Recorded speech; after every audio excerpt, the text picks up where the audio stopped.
이후에 자중 질환에 빠진 보수 야당과는 달리 더불어민주당은 차분한 분위기 속에 새로운 당 지도부를 선출할 준비에 들어갔죠. 자천, 타천으로 거론되는 당대표 후보만 수명이 넘는다고 하는데요. 8월 전당대회 상당히 뜨거울 전망입니다. 벌써부터 친문과 비문 간 눈치 싸움이 치열하다, 이런 이야기도 들려오는데, 자천, 타천 거론되는 당대표 후보 가운데 한 분 만나보도록 하겠습니다. 박영선 의원님. 네, 안녕하세요. 예. 자, 일단 내일 러시아 가신다고 들었습니다. 네, 맞습니다. 예. 또 대통령하고 함께 가는 겁니까? 이번에 제가 가게 되는 것은 그 문재인 대통령의 러시아 방문에 맞춰서 예. 열리는 한러 대화 제4차 포럼에 참석하기 위해서 갑니다. 예. 그 구체적인 목적을 조금 더 설명해 주실까요? 이 한러 포럼은 2010년도에 그 한러 대화라는 이름으로 출범을 한 것인데요. 예. 이 한국과 러시아의 우호 협력 증진 방안에 대해서 그 각 분야별로 토의를 하고 그 특징은 양국 국가 원수에게 직접 보고를 한다는 것입니다. 이 토의 내용. 네. 그럼 한러 포럼의 그 상대 파트너는 어떤 분들이 나오시죠? 러시아 측의 정치인들과 또 경제인들, 그리고 또 많은 그 전문가들로 구성되어 있습니다. 네. 예. 그러면 대통령한테 직보가 되기 때문에 네. 굉장히 중요한 회담이다, 이렇게 볼 수도 있겠네요. 그렇습니다. 그동안에 이 한러 대화가 그 양국 국가 원수에게 그 직접 그 보고를 해왔던 포럼이기 때문에 예. 상당히 비중이 있는 것으로 그렇게 알고 있습니다. 예. 가신 김에 축구도 좀 보고 오시죠. 그 시간은 아마 안 될 것 같습니다. 안 될 것 같습니까? 네. 우리 대표팀 아마 경기할 때 가실 것 같은데. 글쎄 말입니다. 그런데 네. 또 제가 그 일정은 저한테는 없습니다. 없습니까? 네. 그러면 시간 되시면 숙소에서 응원하시는 걸로. 네. 오늘 의원님 제가 전화 연결한 게 궁금한 게 좀 많은데요. 네. 일단 전당대회 때 당대표 후보군으로 일단 언론에 오르내리고 있더라고요. 글쎄요. 저도 예. 언론에서 봤습니다. 예. 본인이 밝힌 적은 없습니까, 그러면? 네, 없습니다. 그러면은 앞으로 생각해 보겠다라든가 그런 계획이라든가. 여론을 좀 들어봐야 되겠죠. 네. 예. 어떤 언론에서는 또 개각 이야기가 있으니까 네. 후임 법무부 장관 이야기도 있던데. 글쎄요. 제가 개각 있을 때마다 제 이름이 후보군으로 거론되곤 하는데요. 예. 글쎄, 제가 거기에 대해서는 자세히 아는 것이 없습니다. 맡겨지면 최선을 다 하시겠죠, 뭐. 네. 대답하기가 좀 껄끄러우신 것 같은데. 알겠습니다. 추미애 대표가 어쨌든 2년 당대표 하면서 예. 더불어민주당이 압승을 이끌어냈지 않습니까? 그렇습니다. 예. 이렇게 됨으로 해서 여성 당대표, 또 여성 정치인 경쟁력이 네. 상당히 높아졌다고 볼 수 있는데, 그래서 박영선 의원이 남은 2년 해서 다음 총선까지 하면 어떻지 않겠냐, 이런 얘기가 나오는 것도 사실이잖아요. 아, 그렇습니까? 네. 아무튼 이 당대표라는 자리가 굉장히 힘든. 또 여성 정치인 경쟁력이 네. 상당히 높아졌다고 볼 수 있는데, 그래서 박영선 의원이 남은 2년 해서 다음 총선까지 하면 어떻지 않겠냐, 이런 얘기가 나오는 것도 사실이잖아요. 아, 그렇습니까? 네. 아무튼 이 당대표라는 자리가 굉장히 힘든 자리고, 예. 임기를 맞추는 것 자체, 그거 하나만으로도 성공했다라고 생각되어지는 그 정도로 힘든 자리인데, 이 추미애 당대표 같은 경우는 아마도 이 임기를 마치는 것은 물론, 지난해 대선도 승리로 이끌었고 또 이번 지방선거도 압승을 거뒀기 때문에 굉장히 이 부분에 있어서는 굉장히 역사적인 어떤 기록으로 남을지 않을까, 저는 그렇게 생각하고 있습니다. 예. 지금 당대표 후보군에 오르는 분들은 전부 더불어민주당이 이제 더 이상 주류 비주류 없다, 다 친문이다, 이렇게 얘기를 하고 있습니다만, 네. 편가르기 좋아하는 언론에서는 벌써 가르고 있거든요. 친문 후보는 누구고 비문 후보는 누구고. 근데 사실 그게 이제 언론이 그렇게 기사의 어떤 흥미를 유발하기 위해서 그렇게 좀 편가르기를 하는 측면이 더 많다고 저는 생각됩니다. 왜냐하면 이제 문재인 정부 2기에 들어섰다라고 이제 그렇게 다 이야기를 하지 않습니까? 그래서 이제는 사실 당의 분위기도 어떤 그런 친문이나 비문 구도 이런 것에는 그렇게 별로 거론이 많이 되고 있지 않습니다. 네. 방금 추미애 대표 칭찬도 했습니다마는 지금 추 대표를 비판하는 사람들은 뭐 문재인 대통령 1년 동안 민주당이 한 게 없다. 끌려갔다. 청와대에. 그래서 자유한국당을 비롯한 야당도 민주당하고 뭐 협상하거나 이야기를 하려고 한 게 아니라 다 청와대하고만 이야기하려고 했다. 이런 얘기가 좀 있었거든요. 그것은 아마도 그 문재인 대통령의 지난 1년이 그 야당이 생각하는 것, 그리고 또 일반적인 어떤 국민들이 생각하는 것 이상의 그 너무나 큰 변화와 성과를 거뒀기 때문에 그런 비판을 야당 입장에서 하는 것이 아닌가 저는 그렇게 생각합니다. 네. 그러면은 뭐 의원님이 생각하는 뭐 건전한 당청 관계랄까요?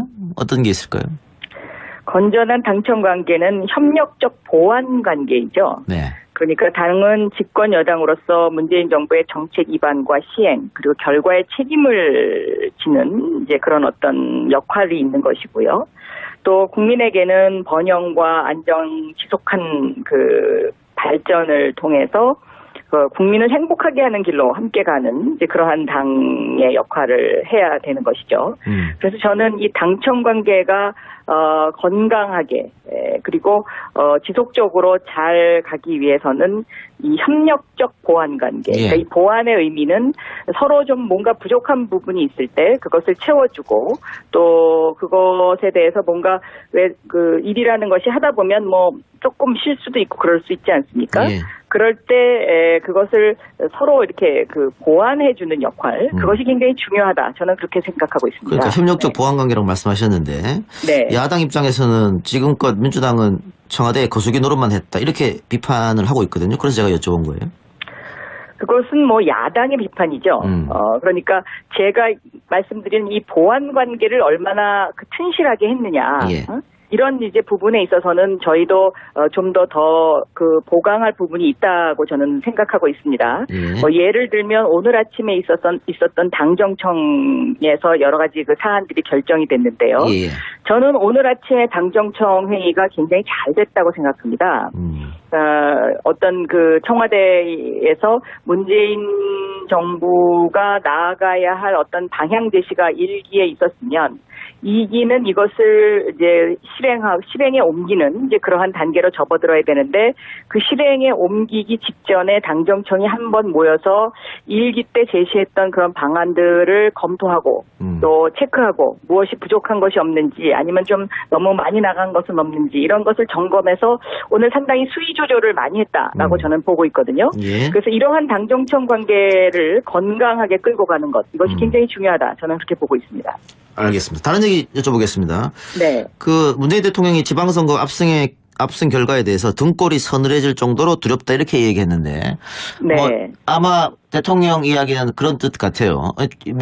국민들이 압도적으로 밀어줬기 때문에 이제 전 정부 책임을 뭐 이야기할 수도 없는 문제고 오로지 다 문정부가 책임을 떠안아야 된다. 예를 들면 경제가 어렵다든가 민생이 어렵다든가 국회가 잘 안 풀린다든가 하면은 그런 부담감 때문에 이렇게 말씀하신 것 같거든요.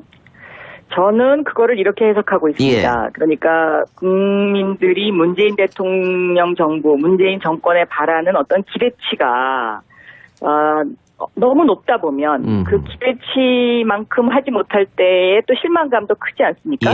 그러니까 그러한 것에 대한 약간의 우려, 걱정, 이제 그러한 말씀을 하신 것이 아닌가 이렇게 생각합니다. 관련해서 그래서 뭐 일자리 문제라든가 또 소상공인 문제라든가 그 아마 이제 보수 언론이나 야당 쪽에서는 이 경제 문제를 가지고 계속해서 또 트집을 잡을지 않을까 이런 생각이 들거든요.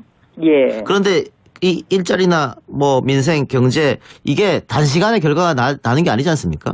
그렇죠. 이걸 어떻게 풀어야 될까? 저는 바로 지금 말씀하신 그 부분이 이제 오늘 아침에 당정청 회의의 주요 어젠다였죠. 그래서 오늘 일단은 굉장히 그 수위 조절과 앞으로의 나아가야 될 방향에 대해서 회의가 잘 됐다라고 생각이 되고요.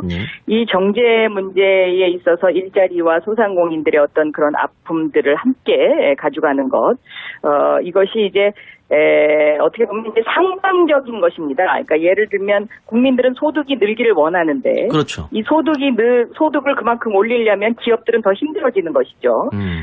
이런 문제를 어떻게 그 동시적으로 같이 가져갈 것이냐에 대한 이제 고민이 좀 더 필요한 것이고요. 앞으로 또 이제 그 미래의 신성장 동력과 관련을 해서 이 신성장 동력에 어떤 발동을 걸어야 되는데, 사실은 박근혜 정부 지난 4년간 이 경제 문제와 관련해서는 한 것이 정말 없기 때문에 그 4년의 침묵을 깨는 지난 1년은 그러한 역할을 했던 것이고, 이제 앞으로 문재인 정부 2기에서는 이 침묵을 깨고 우리가 다시 한번 번영과 도약을 가져오기 위해서 지금 지적하신 바로 그런 부분, 일자리 부분, 또 소상공인과 자영업자들의 어떤 그런 삶의 그 고단함, 이런 것들을 어울릴 수 있는 그러한 당정청이 돼야 된다. 저는 그렇게 생각하고 있습니다. 마지막 질문으로요. 네. 그 추미애 대표는 평화당과의 연정 없다고 이야기했습니다. 근데 박지원 전 대표가 민주당과 물밑에서 이야기하고 있다. 또 가장 중요한 것은 추 대표의 우중이 아니고 대통령의 우중이다. 이런 얘기 했거든요. 혹시 이 건과 관련해서 박 전 대표랑 친하시니까 박남매라고. 예. 혹시 전화를 해봤던가 이야기를 나눠본 적 있으십니까? 며칠 전에 만나기는 했었습니다. 예. 그런데 제가 목포시장 지원 유세를 갔다고 해서 매우 쌀쌀맞게 되시더군요. 그래서 제가 그거를 풀어드리느라고 굉장히 힘들었었는데요. 저는 정치라는 것은 상황이 어떠한 상황이 되더라도 대화를 해야 된다라고 생각하고 있습니다. 그래서 그 대화 속에서 뭔가 실마리를 풀어가는 것이죠. 네. 네. 알겠습니다. 어떤 말씀이신지. 네. 우리 지금 실시간으로 청취자 의견 받고 있는데, 네. 많은 댓글에 박영선 의원과 이동영 작가 케미가 아주 좋다는 칭찬이 많네요. 또 어떤 분은 저한테 오늘 제가 YTN 나간다고 하니까 너무 친하게 지내지 마세요. 이런 문자를 보내신 분도 계십니다. 알겠습니다. 의원님 전화 연결 고맙습니다. 네, 감사합니다. 러시아 갔다 오셔서 스튜디오로 한번 나와주세요. 네, 그러겠습니다. 이후에 차중 질환에 빠진 보수 야당과는 달리 더불어민주당은 차분한 분위기 속에 새로운 당 지도부를 선출할 준비에 들어갔죠. 자천, 타천으로 거론되는 당대표 후보만 수명이 넘는다고 하는데요. 8월 전당대회 상당히 뜨거울 전망입니다. 벌써부터 친문과 비문 간 눈치 싸움이 치열하다. 이런 이야기도 들려오는데 자천, 타천 거론되는 당대표 후보 가운데 한 분 만나보도록 하겠습니다. 박영선 의원님. 네, 안녕하세요. 예. 자, 일단 내일 러시아 가신다고 들었습니다. 네, 맞습니다. 예. 대통령하고 함께 가는 겁니까? 이번에 제가 가게 되는 것은 그 문재인 대통령의 러시아 방문에 맞춰서 열리는 한러 대화 제4차 포럼에 참석하기 위해서 갑니다. 예. 그 구체적인 목적을 조금 더 설명해 주실까요? 이 한러 포럼은 2010년도에 그 한러 대화라는 이름으로 출범을 한 것인데요. 이 한국과 러시아의 우호 협력 증진 방안에 대해서 그 각 분야별로 토의를 하고 그 특징은 양국 국가 원수에게 직접 보고를 네. 그래서 박영선 의원이 남은 2년 해서 다음 총선까지 하면 어떻지 않겠냐 이런 얘기가 나오는 것도 사실이잖아요. 아, 그렇습니까? 네. 아무튼 이 당대표라는 자리가 굉장히 힘든 자리고, 임기를 맞추는 것 자체, 그거 하나만으로도 성공했다라고 생각되어지는 그 정도로 힘든 자리인데, 이 추미애 당대표 같은 경우는 아마도 이 임기를 마치는 것은 물론, 지난해 대선도 승리로 이끌었고 또 이번 지방선거도 압승을 거뒀기 때문에 굉장히 이 부분에 있어서는 굉장히 역사적인 어떤 기록으로 남을지 않을까 저는 그렇게 생각하고 있습니다. 예. 지금 당대표 후보군에 오르는 분들은 전부 더불어민주당이 이제 더 이상 주류 비주류 없다. 다 친문이다. 이렇게 얘기를 하고 있습니다만 네. 그 편가르기 좋아하는 언론에서는 벌써 가르고 있거든요. 친문 후보는 누구고 비문 후보는 누구고. 근데 사실 그게 이제 언론이 그렇게 기사의 어떤 흥미를 유발하기 위해서 그렇게 좀 편가르기를 하는 측면이 더 많다고 저는 생각됩니다. 왜냐하면 이제 문재인 정부 2기에 들어섰다라고 이제 그렇게 다 이야기를 하지 않습니까? 그래서 이제는 사실 당의 분위기도 어떤 그런 친문이나 비문 구도 이런 것에는 그렇게 별로 거론이 많이 되고 있지 않습니다. 네. 네. 방금 추미애 대표 칭찬도 했습니다마는 지금 추 대표를 비판하는 사람들은 뭐 문재인 대통령 1년 동안 민주당이 한 게 없다. 끌려갔다. 청와대에. 그래서 자유한국당을 비롯한 야당도 민주당하고 뭐 협상하거나 이야기를 하려고 한 게 아니라 다 청와대하고만 이야기하려고 한다. 이런 얘기가 좀 있었거든요. 그것은 아마도 그 문재인 대통령의 지난 1년이 그 야당이 생각하는 것, 그리고 또 일반적인 어떤 국민들이 생각하는 것 이상의 그 너무나 큰 변화와 성과를 거뒀기 때문에 그런 비판을 야당 입장에서 하는 것이 아닌가 저는 그렇게 생각합니다. 네. 그러면은 뭐 하는 것입니다. 이 토의 내용. 네. 그럼 할로 포럼의 그 상대 파트너는 어떤 분들이 나오시죠? 러시아 측의 정치인들과 또 경제인들 그리고 또 많은 그 전문가들로 구성되어 있습니다. 네. 예. 그러면 대통령한테 직보가 되기 때문에 네. 굉장히 중요한 회담이다 이렇게 볼 수도 있겠네요. 그렇습니다. 그동안에 이 한러 대화가 그 양국 국가 원수에게 그 직접 그 보고를 해왔던 포럼이기 때문에 예. 네, 상당히 비중이 있는 것으로 그렇게 알고 있습니다. 예. 가신 김에 축구도 좀 보고 오시죠. 그 시간은 아마 안 될 것 같습니다. 안 될 것 같습니까? 네. 아, 우리 대표팀 아마 경기할 때 가실 것 같은데. 글쎄 말입니다. 그런데 또 제가 뭐 그 일정은 저한테는 없습니다. 없습니까? 네. 그러면 그 뭐 시간 되시면 숙소에서 응원하시는 걸로. 네. 오늘 저 의원님 제가 전화 연결한 게 궁금한 게 좀 많은데요. 네. 일단 전당대회 때 당대표 후보군으로 일단 언론에 오르내리고 있더라고요. 글쎄요. 저도 예. 언론에서 봤습니다. 예. 아, 본인이 밝힌 적은 없습니까, 그러면? 네, 없습니다. 아, 그러면은 뭐 앞으로 생각해 보겠다라든가 그런 계획이라든가. 그래서 여론을 좀 들어봐야 되겠죠. 네. 예. 어떤 언론에서는 또 개각 이야기가 있으니까 뭐 네. 후임 법무부 장관 이야기도 있던데. 글쎄요. 제가 그 뭐 개각 있을 때마다 제 이름이 후보군으로 거론되곤 하는데요. 예. 글쎄 제가 거기에 대해서는 자세히 아는 것이 없습니다. 뭐 맡겨지면 최선을 다하시겠죠, 뭐. 네. 대답하기가 좀 껄끄러우신 것 같은데. 알겠습니다. 그 추미애 대표가 어쨌든 2년 당대표 하면서 예.